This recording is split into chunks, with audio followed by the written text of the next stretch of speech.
Habuz lige yoini, my dear friends, together with our prayer for the safety and security of our soldiers, of our hostages, some tzedakah, because these are our tools.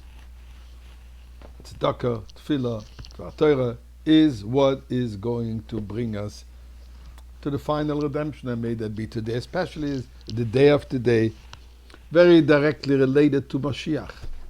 And the reason is, besides the fact that every day we say Ani Mamin B'Emunah Shalema, we believe that Moshiach is coming now, today. But in particular, today being the 15th day of the month of Tammuz, is the yahrzeit, the Hilula of Rabbi Chaim ben Attar, known as the Or HaChaim HaKadosh, the holy Or HaChaim, which means the light of Chaim, which is the commentary that Rabbi Chaim ben Attar wrote, and he passed away in Jerusalem in the year 1743. Let's had a little bit of a particular glimpse on the life of the Or HaChaim and why I said it's related to Moshiach. So Rabbi Chaim ben Attar, son of Rabbi Moshe, was born in Morocco in the year 1696. The entire family had tremendous outstanding Torah scholars. Interesting, everything is by the divine providence. And Reb Chaim was born just 2 years before the birth of the Baal Shem Tov. Their lives were strongly intertwined, and we'll see soon how. Reb Chaim himself studied under his grandfather, whose name Hibor, and while still a young man, he became famous as a great Talmudic scholar and a Kabbalist. To the point, as I just mentioned earlier, named HaKadosh, the Holy One. Very few people are titled with that name, HaKadosh. He wrote several important commentaries, works, Sfarim. Particularly, he's best known for his commentary on the Chumash, which is printed alongside Rashi and Rambam in most Chumashim. And it's interesting that this commentary he actually wrote while he was learning with his daughters. Of course, to indicate that he must have had some very special daughters, because we find in Or HaChaim deep Kabbalistic concepts. Towards the last years of his short life, unfortunately lived no more than 47 years, he decided to go to Eretz Yisrael. On his way, he spent several years in Italy, in Livorno and Venice, and then Damascus.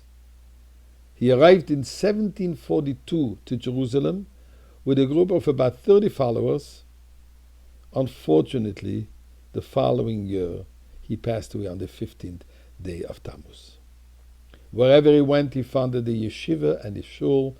In Nitzrol also, he founded a shul, all on the name of Or HaChaim, Chaim ben Attar. And unfortunately, these shul and the yeshiva of his was destroyed by the Jordanians, when the Jordanians ran over the old city of Jerusalem.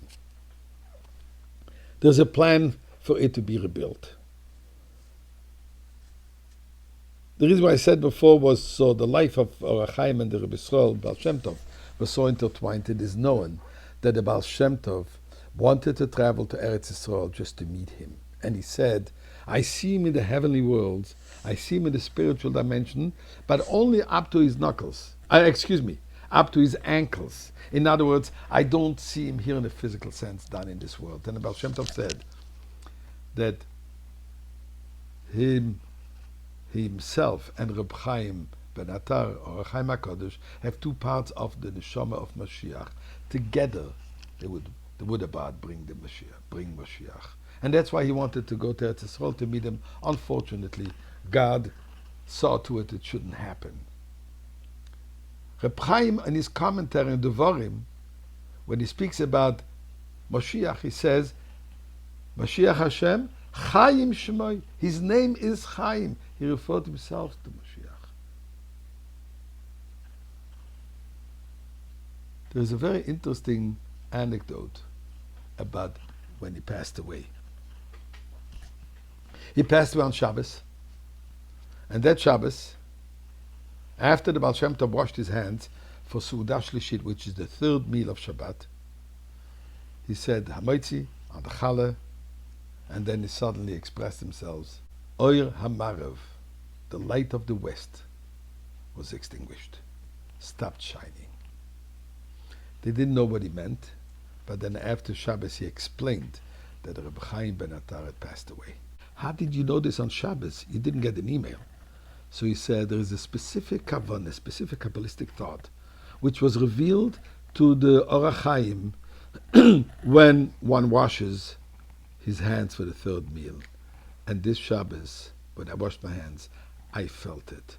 So I realized that the Orach Chaim passed away, and I received that kavanah.